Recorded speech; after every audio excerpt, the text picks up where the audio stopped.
What's going on, world? I'm Nick Ross, and this is Fish Tank Sessions.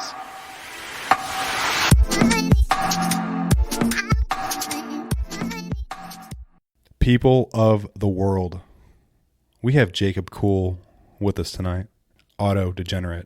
And if you don't know Jacob or AutoDegenerate, he's actually a really good friend of mine that I've known for a couple of years now. And I thought it would be worthwhile for him to kind of come in and speak a little bit about what he does. He's a DJ. He plays at a lot of events. A lot of people in Dallas know who he is. And we really wanted to find out what some of his inspirations are, kind of how he got into DJing, and perhaps maybe give us a little bit of tips of, maybe how other DJs out there could be promoting themselves a little bit stronger, or also ways that they can maybe bring in more crowds, or just in total be a better DJ. So why don't I go ahead and turn it over to you, man? I mean, you're sitting right next to me, so why don't you go ahead and introduce yourself and kind of just tell us a little bit about you and who you are. Hey, so I am Jacob, and thanks for having me on your show, dude. It's really good to see friends taking steps into making podcasts a reality. So thanks, man. Yeah, so basically one of my, taglines or mottos I say is I'm a software developer by day and DJ by night. That's kind of how my life works right now. Is I got my Monday through Friday day job, and then focus on building out the scene locally here in Dallas and Fort Worth, and trying to make a wave in the scene. No, I mean, that's cool, especially since you mentioned that. I've been seeing you've been playing a lot more in Fort Worth, which, I've talked about this before on other shows, and there really wasn't a whole big scene in Fort Worth for a long time, and now I feel like you're in Fort Worth all the time. Yeah, that's the thing is I know every time I would go out in Dallas and I would meet someone out there, and they'd be like, hey, I'm from Fort Worth, and I am so sick and tired of having to drive in to Dallas every Friday or Saturday for something to do. So we ended up getting an opportunity to do one show at where we do our weekly events now. And we did so well that they were like, hey, how would you like to make this a every week kind of thing? So we started from there and just kind of built it from the ground up. So were they playing like EDM music before you guys got involved? Supposedly before, about 5 years ago, they were doing shows at the same place they were doing them at the Red Goose Saloon. But then they stopped doing it, and then they've only been doing top 40 and open format style shows. So it's kind of the normal bar crowd that you would see on an every Friday night. Top 40, like a Now album? Yeah, exactly, like that, that Drake, all that good stuff, And the club owner took a chance and said, hey, y'all want to do an EDM night? Bring all sorts of different genres of EDM, show us what you can do. And we just been focusing hard, bringing new people, locals, and just trying to make a name for ourselves and give the people of Fort Worth something to do, because I got tired of hearing that from people. And you said that was the Red Goose Saloon? Red Goose Saloon, right off of Sundance Square. So how often do they actually have you and possibly some other friends of yours play, or is it like a regular thing now? Yeah, right now it's every single Thursday. We are open from 9 to 2 a.m., and it's all free cover right now. So just show up, come and have a good time, listen to some good music, see some people you may have never seen, and hopefully come out fans of some of our locals. I got to ask, because you've been doing this ever since I've known you, and I kind of want to know, and I'm sure some other people might want to know, how did you kind of get into being a DJ? DJing for me actually first started in college. At around 2010, one of my people that I was with in college, when we would go do homework together, he had this little small crappy deck that we had at his house. So once we got done with our work, we'd throw that on and we'd just kind of mess around. Neither one of us were really good, knew what we were doing, but eventually that led me to go, and I really kind of like doing this, and I like the music in the scene. And then I think it was probably Tomorrow World, after Seven Lions, watching that set, I was like, this is what I want to do. I was with you at Tomorrow World, and I remember of all the sets that I saw at Tomorrow World, that Seven Lions set was one of the most inspirational sets that I have seen. I mean, being there and just seeing how many people were there, because that was my first big festival. Right. And coming from Euphoria being my first one, I didn't really know what to kind of get into until I went to Tomorrow World. And I remember at a point just being there in the crowd and just looking in front of me, looking to the right and the left of me and behind me, and just seeing the ocean of people. And it just absolutely blew my mind. Yeah, I actually, my first big one was EDC, and that one just is a lot to process because there's, somewhere in the neighborhood of 150,000 people there on a Saturday, and it's just mind-boggling to see that many people. And I did have a really good time, but I was like, I don't know, because I've always had music as a background. I play guitar, drums, piano, and DJing never seemed like that interesting to me. I enjoyed the like party aspect and the meeting new people aspect, but 100% Tomorrow World, that 7 Lion set was where I was like, all right, we're going to take this serious now. We're going to try and get to this level at some point. No, I don't blame you. I mean, like I said, it blew my mind to see the amount of people that were at that 7 Lion set over at Tomorrow World, and it was just insane. So like I'm thinking, because you got into DJing in 2010, like you said, and obviously you kind of had a big breakthrough when you saw that. But what kind of, before 2010, I'm sure there may have been some thoughts in your head that maybe you were like, I kind of want to be a DJ. I want to figure this out. So like, what was your big inspiration to do it? I think it was probably just going to a lot of shows and going to different things. The natural course is going to be the after party at people's houses. Once the show is over, you go to their house, and now you're like, hey, we kind of want to listen to the same type of music. And eventually I was like, hey, why can't I just like get me a little small deck and start playing at these house parties? And that's kind of where it all started, was the after parties and trying to keep stuff going. It seems kind of like a similar trend as far as what a lot of aspiring DJs are doing now. When you can get into that house party scene where, people are leaving the show or they're leaving the event, and they want to kind of keep that party going, and they have someone like you that can kind of go in and keep the mood level. Yeah, that's one of probably one of my favorite things about DJing, is because you determine if the party's going to keep going or not. If you're not playing what people want to listen to, you're being boring, they're all going to want to go home. You got to kind of like go with the crowd. Exactly. And I'm sure I've seen you play different styles of music, anywhere from dubstep to rhythm, even house. So like, do you kind of have a preference to music that you actually prefer to play? Not really. That's kind of my problem sometimes, is I still kind of have way more fun when I play psytrance, even though maybe it's kind of not as quick paced as some, like if you want to go fast, you play dubstep. You can go and play, 10 tracks in like 5 minutes, and it's kind of your sporadic and it's kind of fun. But when you play trance, you can take time, mix songs over a minute, 2 minutes, and just kind of chill out and build a vibe, and not be kind of like, all right, I got to queue up this next track. I got to figure out where we're going to bring this in at. And it's a lot less stressful. No, I could see the stress point, especially if you want to, you want people to like what you're playing, and you want to be noticed, and you want people to kind of take a second look and be like, oh shit, who is this guy? This guy's throwing down some beats. So like, do you have like a preferred, artist that, kind of just stands out with you that just really, gets you going? Probably one of my favorites to see live, that gets me going like that, is going to be Schism. Every time I see him perform, it's not only sounds good, it's just a technical like masterpiece to watch him play. Because not a lot of DJs nowadays will mix with more than 2 tracks up at a time. When you watch Schism play from the top, I never forget when we were up at Lizard Lounge, he's got like 4 faders up, all 4 decks. You're like, this is insane. Like, most people don't ever live mix 4 tracks all at the same time. A lot of the times when he does his mixing, people will be like, hey, what's the name of that one track that you just played? He's like, no. I'm playing 4 right now. Yeah, this is not a new track. This is just 4, and you haven't heard it like this before. It can certainly be a little bit confusing then to the person that has no idea what he actually is playing. Yeah, for a standard party goer, they probably have no idea what Schism is doing up there. Spinning 4 tracks has to be pretty difficult to do. Yeah, it definitely takes a lot of preparation, and your timing's got to be on point. Definitely something fun to watch. If you ever have a chance to see him next, and you can get like a top level VIP look down, just sit there. Don't even necessarily have to listen, just watch the man work. Yeah. And it's insane. Wow. You mentioned a little bit about the Red Goose Saloon, and that's kind of where you're playing primarily every week now.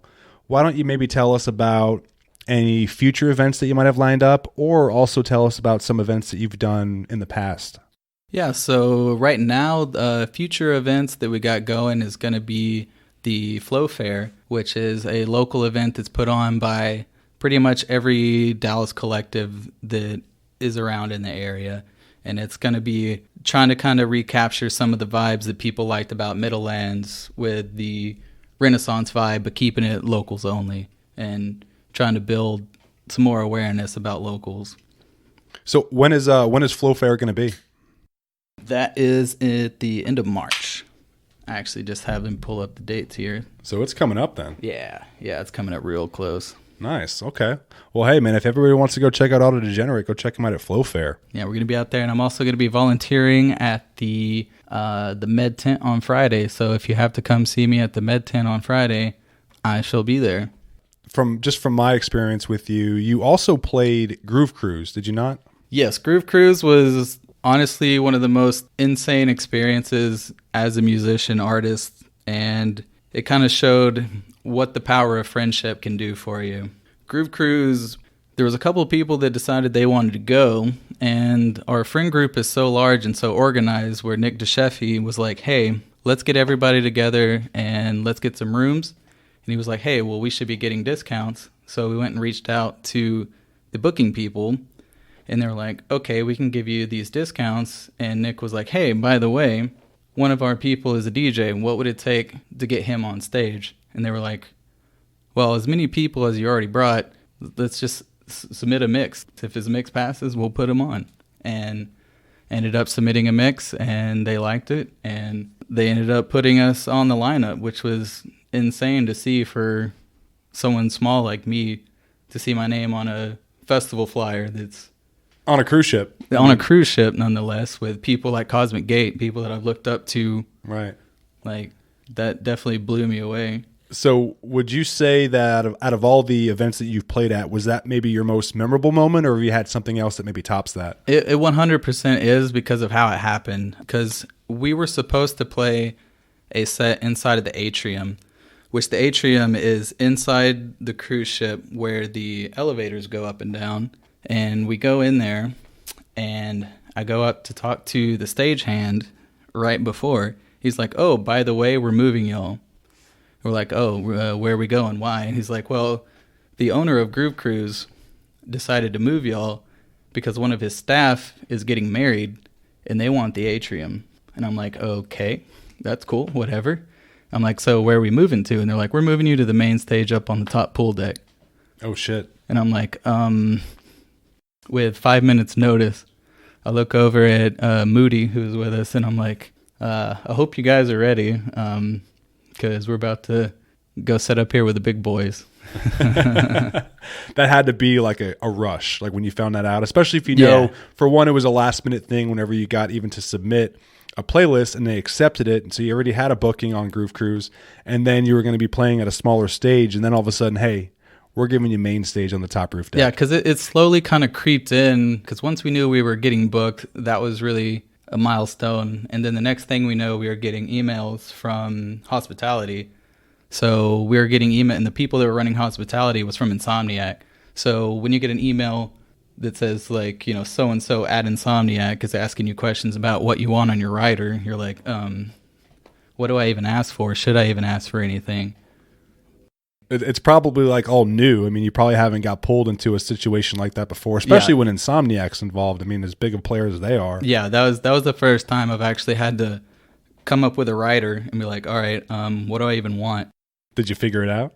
We put a bunch of stuff down just to kind of see what they would do. And we ended up, when we got up to the stage, there was 2 tall magnums of Grey Goose sitting backstage ready for us. And we were just kind of like, oh, interesting. I didn't think they would actually do this, but they definitely take care of you. You are sure. now the party. Yeah. That's pretty wild. I can only imagine kind of that rush that was going through you, especially at that moment. So whenever you first went on that main stage on the roof deck, What kind of was going through your head?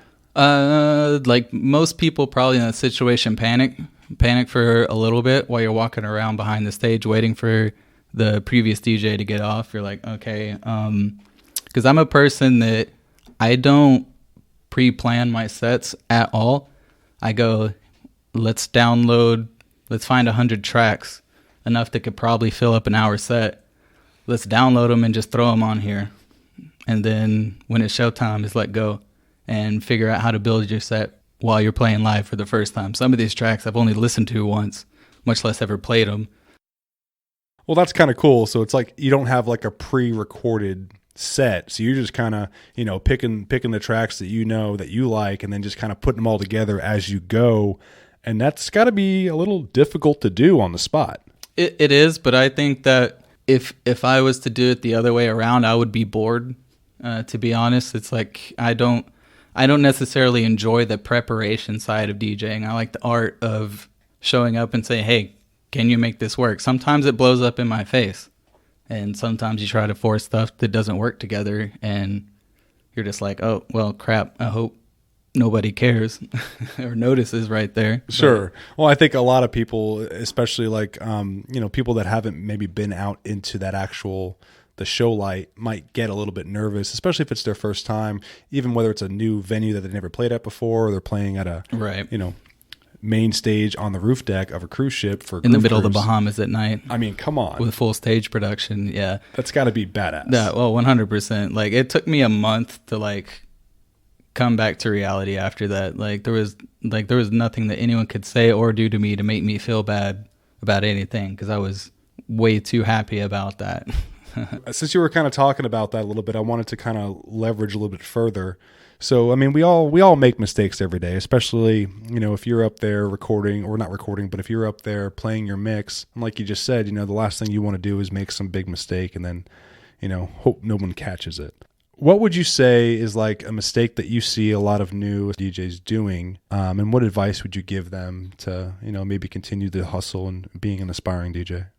Probably from a performance standpoint, it's there's a term that people call tractor face, which comes from like laptop DJs originally, but it can also happen on CDJs too, is where you're so focused down on the screens, looking through your songs, looking through your stuff to what you want to play, that you're not paying attention that no one in the crowd is liking what you're playing.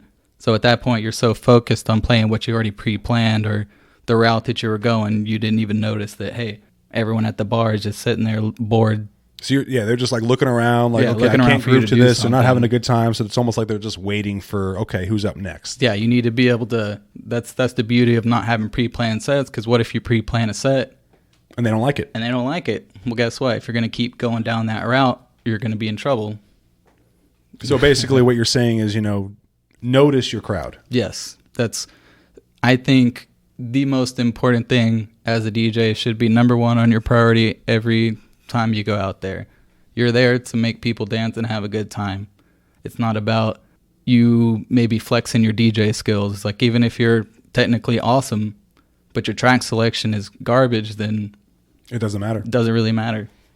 Gosh.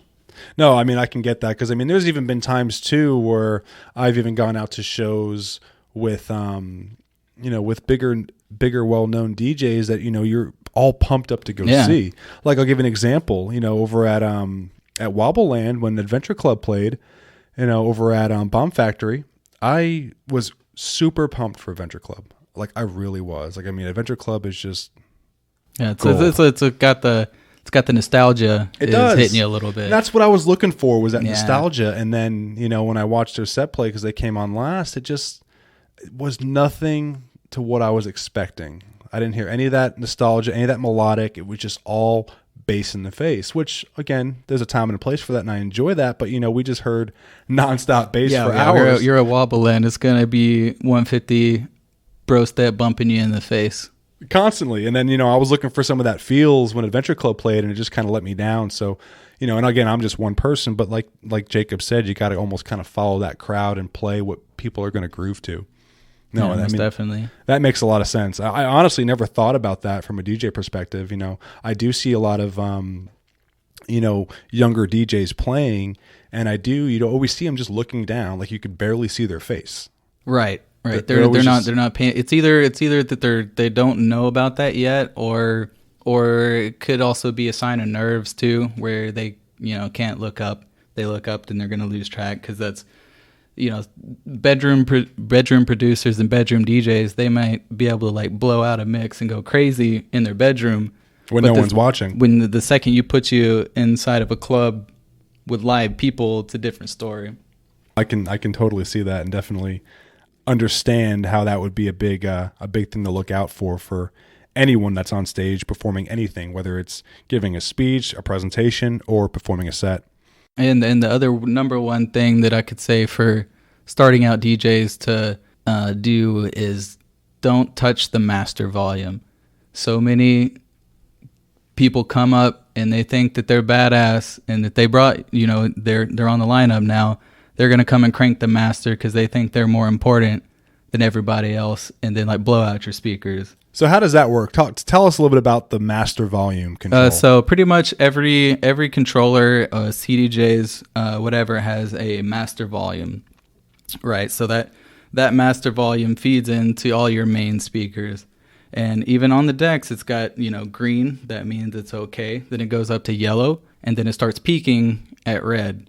And when it starts peaking at red, it starts giving distortion into the speakers. And it not only does it, maybe it's technically kind of louder, but it starts getting signal loss. So the sound quality goes down. Yeah, it sounds like crap. So they think they're doing themselves a favor by making themselves louder, but it's like, hey, we have a really nice soundboard. We have a sound guy. Don't touch it or you lose your hands. Hey, I mean, I've had to do that. I've had to do that, 3 or 4 times where there's some kid who's even maybe been playing out a couple times, and I'm like, hey, like, we gave you a good spot. We even gave you a good spot on the lineup, and now you're gonna come here and blow out our masters. Like, no, sir. Like, take it down a notch, bro. Like, it's okay. You're not on EDC main stage. You're not Carnage. Like, don't do that. Leave your air horn at home. Exactly. So I got a question for you, because I mean, we've had the chance to. We've been friends for a while. And we've had a chance to go to a lot of events together and festivals, and I'm just curious. If you could be stuck in a year's music scene, whether it be 2019, 2018, 2010s, anything of that, which year would you say was your most favorite? Ooh, that one's a tough one. It would probably have to be between 2016 and 2017, I think. Because that was around the time where I had been in the scene long enough that when I was going out, I knew the undercard artists to look for. And I had a lot more variety versus, oh, here's Avicii, here's Calvin Harris, like here's the big names. All right, now what do I do? Now I go home. Now, once I kind of been more engrossed into the scene, I knew not to just look for the big names. I'm like, all right, let's see what's on the undercard. Do I want to go over here? And then I ended up most all those years, same thing at Backwoods and most every other festival. I'm not ever at the main stage much anymore, except for certain times. The other times I'm at the little small stages. I think that's super important, especially looking out for the underdog, because I will say, I purchased my Electric Forest ticket this year, and then I saw somebody in the Electric Forest fam group post one of the schedule lineups from, I think it was 2015, possibly 2014, and then you see some of the bigger names that we see today on that bottom. On I think it was 11 or 2012, Bass Nectar was on the very bottom of the Electric Forest lineup. So if that tells you anything, it's like if someone like him can be on the bottom of a lineup, right. You never know who you're going to find. No, and even I think on that same one, Millennium was down there. Liquid Stranger, you could barely find, just down there at the very bottom. Yep. And it's just amazing to see, where these underdogs go in just a couple of years. So I think you really got to shed some time and some light on those underdogs, because you never know who is going to be that big player in 3-4 years down the road. Especially in the electronic music scene, someone can blow up overnight. They can just go from, never played a show to now they're headlining festivals. You never know. All it really takes is one really good song, right? Yeah, exactly. And then they're going to blow it out. And next thing you know, boom, boom, boom, they're in the festival circuit. Next thing you know, they're playing everywhere. Mm-hmm. So, Jacob, what else, obviously we know that you're a DJ. What do you do when you're not DJing? Well, when I'm not DJing, if I'm at home, I am either lounging around watching TV, playing piano. I still do like to play instruments, play guitar quite a bit. I come from a blues background, and I used to play with the improvisational blues band once a month before I moved to Dallas. That was really fun. We used to have this guy that was an old Woodstock hippie that he had this whole big piece of land, and then he built a barn. And he ended up making just a music studio out of it and was like, hey. Out of a barn? Yeah, he made a whole barn. He had like fucking like drums, whole big nice sound system, a big dance floor. And was like, any musician that was around would come and just jam with random people. And he would do it once a month. That's pretty cool. Yeah, it was super fun. Super fun. So what about like, is this your full-time job or do you actually have another job as well? My full-time job is I am a work-from-home software developer. And I do full stack development, so that's anything from front end websites, database work, managing servers. So my daytime job, I still am and always will be a nerd. Well, we gotta be. I mean, we always gotta have that extra hustle, you know. Yeah, exactly. You know, at this point, you know, DJs, you know, well, DJing will pay the bills only so much, but you gotta have that other grind that you do from whether it's 8 to 5 or whatever time that you actually go in to, you know, motivate the dream. Exactly. Something I like to rely on it, and I went this route of getting a degree, getting a job, then focusing on music versus the other way around, where a lot of musicians go, I'm gonna make it, and then they don't. No backup plan. And then they got no backup plan. So, what is your degree in? My degree is actually in game and simulation programming, and I ended up going kind of the more boring route instead of going into gaming. And just kind of went into just normal business programming for stability, because the gaming industry is very, very cutthroat and they will work you to death, and it's kind of expected. They always say, you know, it's called crunch time, but it can't be crunch time when it's always crunch time. And I've seen quite a few people get burnout on that stuff. I still have a few friends that work at 2K and Bethesda and random game companies, and they kind of aren't so happy. Is 2K, now, again, I don't know anything about software development and all the words that you just said regarding 2K, but is 2K, does that have anything to do with like NBA 2K? Like I think that's the right one.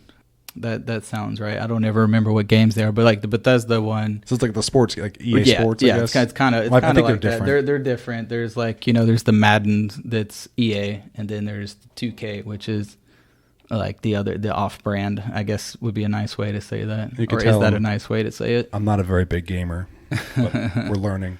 But like the people that make Skyrim is... You probably heard of Skyrim, haven't you? Of course. Yeah. I used to play Skyrim. I mean, Skyrim was the shit. In fact, now I've actually been seeing a lot of people upload the game with these mods, I guess, where they can actually be like these zombies. Oh, wow, yeah. And they're actually like slashing people. Yeah, the modding community is really interesting. They got a lot of free time on their hands and are really, really creative. Oh, even for like GTA. Like I see so many mods in GTA. That's one of my favorite, more recent ones is I found it on Twitch, which they do GTA RP. So they do full role playing where they have people that play as cops, and then the people you come in as a character, and if you're like, say you run a red light, another player that's a cop will come and pull you over. Get out of here. And like run your license and like do a whole thing. Like it's pretty interesting. If you ever get a chance on Twitch, go to Twitch and look up at the GTA stuff, and it'll say GTA RP. So do you actually like create your own license? Oh, they have like a whole system. Like you have an ID number, and that's what your license is. So it's almost like a real world. Yeah, in the virtual world. It's 100% a real world. They create their own gangs. Like there's like drugs in the game. There's, you know, you buy guns in the game. You go heist banks, and if you heist the bank, alarm goes off, and then the people that are role playing as cops will come and try and find you. So it's like an actual, like, kind of a lot more fun than normal GTA. All I know is normal GTA, and I'll probably stick to that, because if anybody has any type of mod, I'll probably just get slaughtered. I'll get caught doing anything. I'll get caught running a red light, and then I'll go to jail and lose all my money. Yeah, it's kind of almost like, you know, where some people, I was always guilty of this, when you get bored while you're playing Grand Theft Auto, is you try to be a model citizen and try and not run red lights and be a genuine human in GTA. Yeah, you're like trying to actually play. Like they made an actual server where everything is very realistic. Holy shit. They even have like like trial lawyers. You go to court if you get out of here. So you actually go to court? Yeah. They have people that are role playing as like a judge, and it's a whole thing, man. It's crazy. Oh my God. You got to pay taxes? Probably. Oh my gosh. So I'm going to ask you a super simple question just to get a little bit basic to drop some. I always like those. Simple knowledge for the community. Jacob, what's your favorite color? Favorite color is always a toss up between like neon green and black. I can't ever decide what I like more. Completely different spectrums. Yeah, exactly. I mean, you got super neon green. It's like when I'm feeling ravey or when I'm feeling metal. Like it just depends on what my mood is. I get it. Nothing wrong with that. I mean, hey, you want to be vibrant, but then again, you also want to show your dark side. Yeah, exactly. I can respect that. So what's your favorite food? It's either tacos. Tacos you kind of can't go wrong with. They kind of go for, everything. You have breakfast tacos and got your street tacos. Other than that, probably steak. Flour or corn tortillas? Ooh, it depends on where it's from. That's the real toss up. Depends on where it's from. Okay, we'll accept that answer. Yeah, I like it. I like if it's flour, it's coming from Torchy's and Fuzzies. But pretty much all other like normal real tacos, I'll probably go corn. Normal real tacos, go for the corn. Go for the corn. So what about when you're out enjoying yourself when you're not playing, or maybe even when you are playing? Do you have a beverage of choice? Like, what's your go-to? Pretty much it's going to be Coke Zero for non-alcoholic, and then just vodka soda for alcoholic. Always got to keep a watch on the weight. That's the easiest way to not gain too much weight while you're trying to drink is Tito's and soda. Boom. No, we all know alcohol has calories. It Even does. if you're just sipping on the vodka waters, it still counts. It's got calories, especially if you eat. But it's going to be less than all the beer you're drinking. That's Absolutely. For sure. Absolutely. So let me ask you this. This is a question that I thought of kind of last minute. And it's mostly because I saw this really funny meme today of this girl that went to court. And she was at court basically expressing that she tried to request a song from a DJ and he wouldn't play. And I was just like baffled that this even went to court. So what would you say as a DJ is the most appropriate way for a showgoer to request a track if you're playing at like a smaller event or a private event?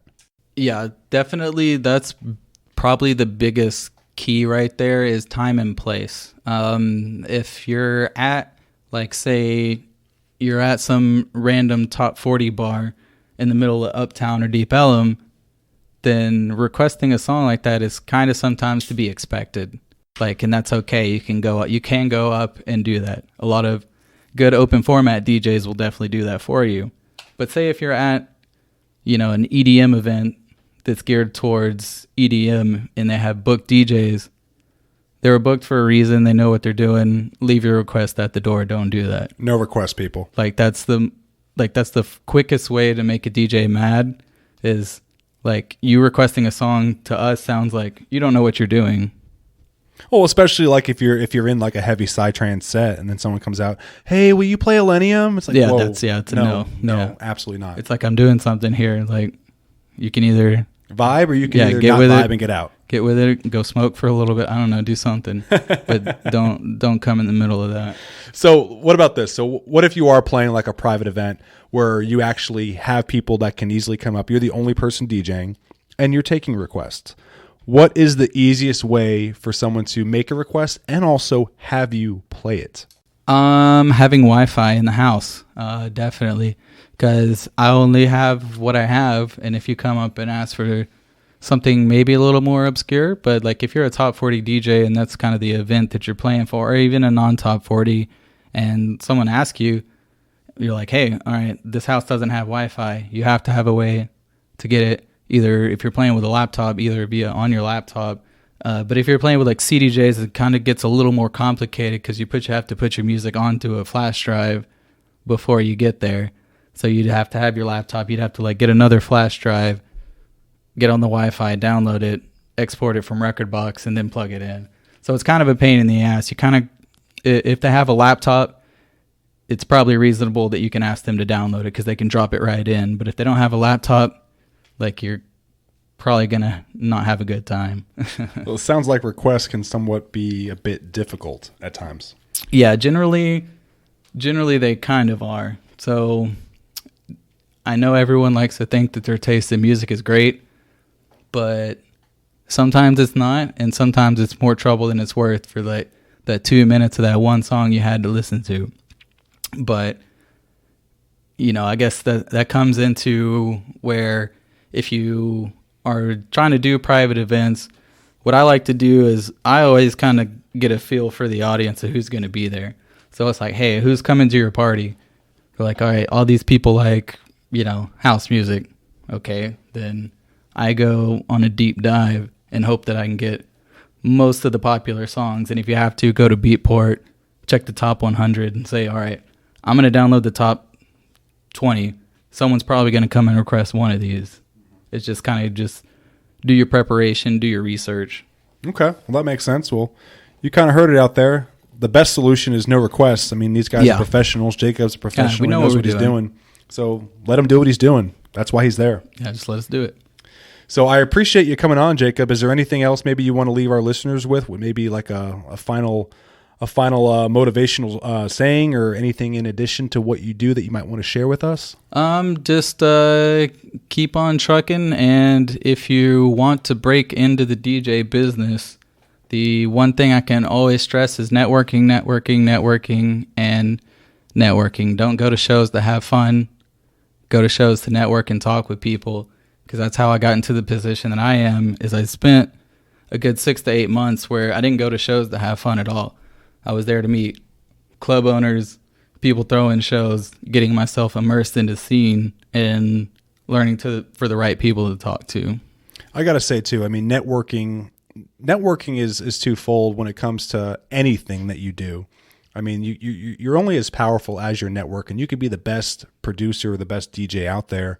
But if you don't know people and people don't know you, then essentially... Yeah, it doesn't mean anything. It doesn't mean anything. Yeah, so...